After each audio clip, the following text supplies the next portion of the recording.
Alors bonjour à tous et bienvenue pour le troisième épisode de cette série sur les plus belles miniatures aux échecs. Alors une miniature, c'est un terme échiquier qui veut dire que c'est une courte partie où va se développer une attaque spectaculaire avec des coups splendides à trouver. Et la partie que je vous ai décodée aujourd'hui, elle est bien sûr brillante, mais il y a une savoureuse anecdote. Alors je vais commencer à vous narrer l'anecdote, puis je vous montre la partie, et à la fin vous aurez la conclusion de cette anecdote. Alors quel est le contexte historique de cette partie ? En réalité, elle n'avait pas été vue, elle était inconnue cette partie.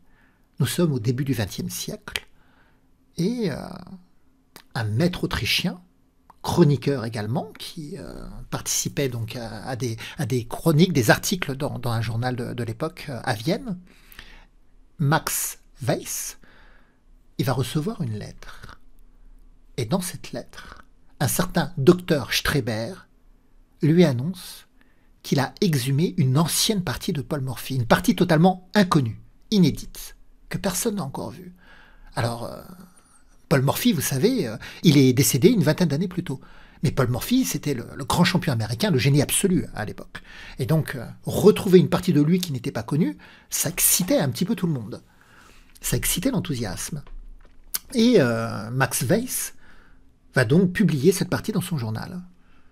Mais les retours sont un peu sceptiques. Bien sûr, la partie est brillante, dans le style d'ailleurs de Morphy. Mais on remarque qu'il n'y a pas le nom de l'adversaire, qu'il n'y a pas la date exacte où cette partie s'est jouée, ni la localisation, ni la date où cette partie s'est jouée. Donc bref, ça manque d'informations. Et beaucoup de lecteurs pensent en réalité à un canular. Alors, on va voir ce qu'il en est après. Mais regardons cette partie, comment elle s'est jouée. Alors, Paul Morphy a donc, ou est censé, avoir les blancs. Et il ouvre avec le pion roi. Il joue E4. Son adversaire joue E5 et D4. Donc, l'ouverture du centre, on joue immédiatement D4. Alors, après la prise en D4, on reprend de la dame, mais la dame va se faire chasser par la sortie du cavalier en C6. C'est pourquoi, d'ailleurs, je reviens un petit peu avant de jouer D4, la plupart des joueurs maintenant jouent plutôt cavalier F3 pour soutenir la poussée des 4. Comme ça, en cas d'échange, c'est le cavalier qui reprend et non pas la dame, pour ne pas exposer la dame. Mais dans cette partie, c'est D4 qui a été joué. Donc, pion prend, dame prend, cavalier C6 attaque la dame, et la dame va se réfugier en E3. Principalement d'ailleurs pour lutter contre la poussée des 5. Parce que dans ce cas-là, le pion pourrait prendre, et les noirs ne pourraient pas reprendre avec la dame, parce que la reprise du pion E ouvre la colonne E et permettrait à la dame d'attaquer le roi. Donc les blancs cherchent à maintenir le pion au centre et à lutter contre le coup des 5 qui pourrait contester le centre blanc. Alors le joueur avec les noirs, il joue G6. Il emploie un système de fianchetto qui va consister à mettre le fou en G7, sur la plus grande diagonale noire de l'échiquier. Fou D2, fou G7, et cavalier C3. On s'aperçoit que les blancs cherchent à faire grand roc. Certainement que la partie va être menée sur des rocs opposés. Les noirs développent plutôt l'aile roi pour faire petit roc, et les blancs développent plutôt les pièces de l'aile dame pour faire grand roc. Cavalier E7 est joué d'ailleurs, et c'est ce qui se passe. On assiste au roc opposé. Grand roc, petit roc. Et donc les rocs opposés, vous savez, ça procure des attaques, parce que du coup, comme les blancs n'ont pas fait petit roc, les pions F, G, H n'ont pas de vocation défensive à couvrir le roi blanc, donc ils vont pouvoir se lancer à l'attaque pour aller démolir les parois défensives du roc noir. Par exemple, on pourrait s'intéresser à F4, F5 ou H4, H5 pour que les pions F et H viennent saper, démolir G6, ouvrir les colonnes pour ouvrir des voies d'attaque contre le roi noir. Et les noirs peuvent chercher à faire de même. Les pions A, B, C n'ont pas vocation à défendre le roi, donc ils peuvent s'élancer. On peut avoir du A6, du B5, et le pion B peut ensuite jouer B4, chasser le cavalier, et peut-être que le pion A6 pourrait aller en A5, en A4, en B3, pour frapper les pions A2 et C2, ouvrir la colonne A, essayer d'ouvrir la diagonale. Mais les blancs ont l'initiative. C'est à eux de jouer. Donc ils vont être les premiers à développer leur attaque. Ils jouent F4. Les noirs jouent A6, certainement pour appuyer la poussée B5, parce que le cavalier ou le fou aurait pu prendre en B5.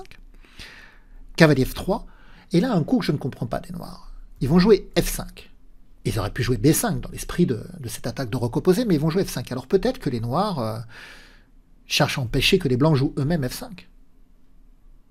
Bon, peut-être que dans les commentaires, vous pourrez me dire pourquoi les noirs ont joué F5, mais je ne le comprends pas, ce coup. D'ailleurs, je crois qu'il n'est pas très bon. F5 est joué. Ouvre la diagonale en plus sur le roi, donc les blancs profitent immédiatement en jouant fou C4 échec. Le roi se réfugie en H8, mais le roi est sous le vis-à-vis de la tour. Vous allez me dire n'importe quoi, qu'est-ce qu'il raconte Marc? Il y a les pions H qui vont séparer ce vis-à-vis. Oui, mais l'influence d'une pièce ne s'arrête pas, et je l'ai déjà dit dans d'autres vidéos, ne s'arrête pas au premier obstacle qu'elle rencontre. L'influence de la tour sur la colonne ne s'arrête pas au pion H2. L'influence d'une pièce s'arrête vraiment quand l'échiquier se termine. Et même s'il y a les pions H7, H2, eh bien ces pions peuvent être amenés à disparaître. Peut-être que les blancs pourront jouer H4 puis H5, prendre et ouvrir la colonne. Et le roi n'a pas de case pour s'échapper parce que le fou contrôle la case G8. Donc l'ouverture de la colonne H est un enjeu pour les blancs. Mais pour le moment, ils ont joué cavalier G5. Parce qu'il y a une autre idée, c'est de faire planer une arrivée du cavalier en F7, soutenu par le fou, pour qu'il fasse la fourchette roi, dame. C'est pourquoi les noirs jouent dame E8, pour contrôler 2 fois la case. Donc si le cavalier vient en F7, ils prennent de la tour, et si le fou reprend, ils reprennent de la dame. Et ça échangera, ça troquera fou et cavalier contre tour. Donc du coup, c'est pas très intéressant pour les blancs. Donc les blancs prennent en F5, c'est la tour qui reprend. Bon, on aurait pu s'intéresser à une reprise du cavalier, mais vous voyez que ça mettrait un vis-à-vis dame-dame. Donc ici, c'est plutôt la tour qui a repris. G4 repousse la tour qui recule en F8. Et dame H3. Au moins la menace est claire.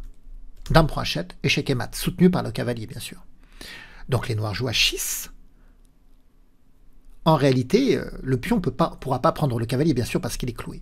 Mais ça évite que la dame prenne en H7, parce que maintenant le fou défend H6. Alors là, le joueur avec les blancs, il joue tour H1. Pareil, j'ai pas très bien compris pourquoi ce coup avait été joué. En tout cas, les noirs, maintenant, se mettent à jouer B5. Et là, les blancs vont faire un coup, un sacrifice à la Morphy. Dans la célèbre partie de l'opéra, pour des enjeux différents, hein, j'en conviens, c'était pas la même position, et les enjeux du sacrifice étaient différents. Mais dans la célèbre partie de l'opéra de Paul Morphy, qu'on reverra plus tard, face à cette poussée en B5, Paul Morphy, il avait sacrifié sa pièce. Et là, c'est ce qui se passe. Cavalier prend B5. A prend B5. Mais alors, pourquoi il a sacrifié en B5? Parce qu'en plus, ce sacrifice en B5 permet d'ouvrir une voie d'attaque pour la tour sur la colonne A. Alors bon, le fou défend en A2, mais il faudra se méfier quand même. Alors on pourrait se dire que, par exemple, si fou prend B5, il y aurait tour prend A2. Et quand la tour est en A2, elle menace tour 1 et avec un mat. C'est pas drôle quand même. Alors pourquoi les blancs, ici, ils ont fait cavalier prend B5 si ce n'est pas pour reprendre du fou?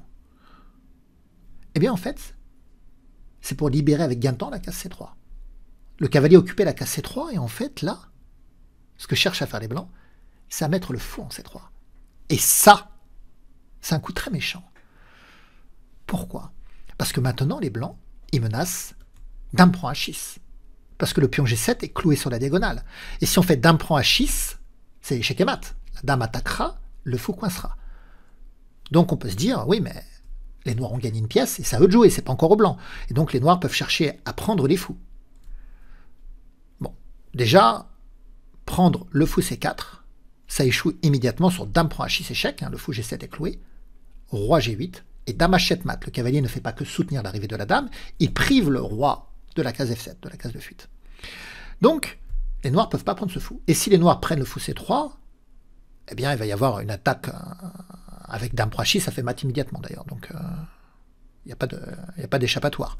Le fou contrôle. Donc, en réalité, après fou C3, les noirs ne peuvent pas prendre le cavalier, il est cloué, et les noirs ne peuvent prendre aucun des deux fous. Ah oui, sur la variante de la prise du fou, j'ai indiqué dame prend H6, roi G8, dame H7, mais j'aurais pu indiquer aussi le mat avec dame prend G7, puisque le fou est en C3. Donc on comprend que l'arrivée du fou en C3, ça crée de nombreuses menaces de mat en réalité. Avec la paire de fous qui est braquée en direction du roi, le vis-à-vis dame-roi, le cavalier qui est pas loin, qui soutient l'attaque, c'est très dangereux pour les noirs. Alors les noirs, qu'est-ce qu'ils vont faire, puisqu'on menace dame prend H6 mat, et que les noirs ne peuvent pas prendre les fous? Ils vont jouer H5. Mais vous allez me dire, c'est là que la partie prend un tournant très intéressant. Vous allez me dire, oui, mais il suffit que les blancs prennent, essayer d'ouvrir la position en fait. Mais le joueur avec les noirs a créé un petit piège. Je vous parlais de l'influence d'une pièce, des vis-à-vis qu'il fallait repérer. Et en fait, il fallait repérer le vis-à-vis fou dame. Vous voyez, l'influence du fou ne s'arrête pas au pion D7. Parce que là, si les blancs prennent le pion, ce qui ne s'est pas produit dans la partie, hein, mais si les blancs prennent le pion, les noirs vont jouer immédiatement D5 qui va ouvrir la diagonale du fou pour attaquer la dame. En même temps, le fou C4 est attaqué toujours. Hein. Alors on pourrait se dire, oui, mais la dame va venir en H4 pour conserver le vis-à-vis avec le roi. Mais ça permet maintenant cavalier F5 qui attaque la dame. Alors on peut la remettre en H3. Mais ça permettrait maintenant dame E3 échec. Le cavalier soutient la dame attaque le roi et attaque la dame blanche. Donc ça va provoquer l'échange des dames. Et si les dames s'échangent, le roi noir respire. C'est la dame la tueuse des rois. Sans la dame, c'est beaucoup plus compliqué de générer des attaques de mat. Et comme les noirs ont une pièce de plus, l'échange des dames leur donnera une finale favorable. Donc, ce coup H5, cette poussée du pion H6 en H5, eh bien ça recèle un petit piège. Voilà, c'est très tentant de vouloir prendre en H5, mais cette poussée du pion D5 et dévoiler le vis-à-vis fou dame, ça va intercepter l'attaque des blancs contre le roi noir. Et ça, le joueur avec les blancs, il l'a compris. Il l'a compris. Et c'est là qu'on a un superbe coup. Un coup à la Morphy. Alors je vous invite à mettre la vidéo sur pause pour essayer de voir ce que les blancs joueraient dans la position. Mais attention, c'est très dur. Hein. Si vous ne trouvez pas, c'est pas que vous n'êtes pas bon, c'est que c'est vraiment difficile de songer à de tels coups. A tout de suite. Alors, est-ce que vous avez trouvé le coup? Si le problème à la prise en H5, c'est cette poussée du pion D5, eh bien on va lutter contre la poussée du pion D. Et comment lutter contre la poussée du pion D? En obstruant la case située devant lui. Et les blancs vont jouer le coup magnifique tour D6 pour bloquer le pion D7 et menacer maintenant les prises. Alors, les noirs prennent la tour, mais la présence du pion D6 bloque le pion D7. Et donc le fou ne peut pas s'exprimer. Et les blancs vont menacer de prendre, d'ouvrir la colonne et d'aller mater le roi noir. C'est les blancs en plus qui jouent, donc ils prennent en H5. Les noirs reprennent. Alors on ne peut pas reprendre hein, parce qu'il y a la dame noire qui défend. Donc là, pour l'instant, c'est pas possible. Mais faut prendre G7 échec. Parce qu'on a également ouvert la colonne G. Et donc, roi prend. Et toujours ce vis-à-vis, c'est une partie de vis-à-vis finalement, entre la tour et le roi. Et donc le cavalier vient en F7 faire échec. Le fou protège le cavalier, donc le roi ne peut pas y toucher. La tour attaque le roi. Et l'idée, c'est qu'en F7, le cavalier va obstruer la défense de la dame sur le pion en H5 également. Alors les noirs ont joué cavalier G6. Et là, les blancs, ils continuent leur stratégie de sacrifice. Ils ont déjà sacrifié pas mal de pièces. Hein. Ils avaient sacrifié un cavalier en B5, une tour en D6. Et maintenant, ils sacrifient encore une tour. Tour prend G6, enfin un sacrifice de qualité. Tour prend pour dépouiller le roi de toute défense. Roi prend. Alors c'est vrai que les noirs ont 2 tours de plus. Mais ils ont un roi dans la tourmente. Et les pièces noires ne peuvent pas aider ce roi. Seul. Vous m'avez laissé tout seul. F5 échec. Roi F6. Dame H4 échec. Bon, alors, si le roi retourne en G7, il va y avoir les arrivées en G5, avec un mat rapide, donc c'est roi prend F5 qui a été joué. Dame G5 échec, la collaboration fou qui protège cavalier, cavalier qui protège dame et dame qui attaque roi. Le roi vient en E4. Cavalier prend D6, échec fourchette, attaque le roi et la dame. Mais on a cure de la dame. On veut le mat. Alors ici, le roi, si je regarde bien, si on regarde bien, il n'y a que 2 cases, roi D4 ou roi F3. Dans la partie, il est venu en D4. S'il vient en F3, on va avoir le mat avec dame G3. Le pion soutient l'arrivée de la dame, qui attaque, qui coince, le cavalier coince, le fou coince, il n'y a pas d'échappatoire, et la dame coince également pour le roi. Mais dans la partie, il n'est pas venu en F3, il est venu en D4. Et là, on a un joli mat final. Vous pouvez essayer de le trouver d'ailleurs si vous voulez. Je vous invite une nouvelle fois à mettre la vidéo sur pause. Alors, le mat en un coup ici. On peut jouer et mater immédiatement. Par la poussée du pion en C3. C'est mignon quand même. On va sacrifier. On a eu toute la violence de l'attaque avec les différents sacrifices. Et on finit par mater avec un petit coup de pion. Donc c'est à la fois très violent et très élégant cette partie. Vous voyez, donc c'est une partie assez spectaculaire, notamment le coup tour D6 ici. Il y a déjà eu un sacrifice tout à l'heure en B5, et là, ce coup de tour D6 pour bloquer le pion D7, pour inviter le pion C à reprendre et pouvoir continuer l'attaque en ayant bloqué les ressources défensives de l'adversaire. Alors, revenons à notre anecdote. Je vous l'ai dit, le docteur Streber avait envoyé un courrier à Max Weiss, qui était un maître autrichien, chroniqueur, qui tenait une chronique donc, dans un journal autrichien. Et le docteur Streber, rappelez-vous, il avait dit qu'il avait exhumé cette partie de Paul Morphy. Donc il disait que Paul Morphy avait les blancs. Et Weiss avait donc publié cette partie, mais il avait essuyé des critiques. Oui, non, on ne sait pas vraiment si c'est Paul Morphy qui a joué, quel était son adversaire, quelle date il a joué, où il a joué cette partie. En fait, personne ne le savait finalement. Et là, on avait fini par... Avec les années passantes, on avait fini par oublier finalement cette histoire. Mais le docteur Streber, il va décéder. Et il aura laissé une lettre. Une lettre cachetée à l'intention de Weiss, où en fait il lui révèle sa vérité. Et donc le docteur Streber lui dit que cette partie en réalité, elle a été jouée... par Paul Morphy, mais pas par Paul Morphy de son vivant. Je m'explique. Le docteur Streber dit qu'en réalité, c'est une sorte de médium, qu'il a déjà communiqué avec des esprits, et il a cherché à communiquer avec l'esprit de Paul Morphy. Il avait réussi à entrer en contact avec l'esprit de Paul Morphy, mais Paul Morphy refusait de jouer une partie d'échecs contre le docteur Streber. Mais le docteur Streber ajoute que un soir d'hiver, par une nuit très très froide évidemment, il y a un étudiant en philosophie, sans argent, qui erre dans la rue et qui va être recueilli par le docteur Streber. Et le docteur Streber va s'occuper de cet étudiant qui va se révéler être également un excellent médium.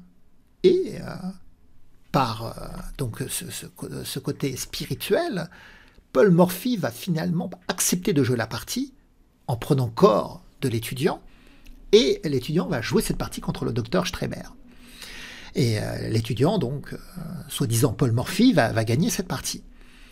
L'étudiant va tomber malade, va finir par se remettre, et par partir. On n'aura plus de nouvelles de lui. Et le docteur Streber dit que ça ne peut pas être un canular, que c'est vraiment Paul Morphy, tant la partie est géniale, ça ne peut pas être cet étudiant. En réalité, on a fini par apprendre que cette partie a bien été jouée, mais pas du tout par le docteur Streber et par cet étudiant. Elle a été jouée en 1908, dans un café à Vienne, entre deux bons joueurs de l'époque, surtout le joueur avec les blancs. Alors son nom c'est Kreisig, j'ai du mal à me souvenir, donc c'est un maître viennois aussi, un maître autrichien de l'époque, et il va jouer cette partie contre Krobot. Et voilà, donc c'est vraiment la supercherie.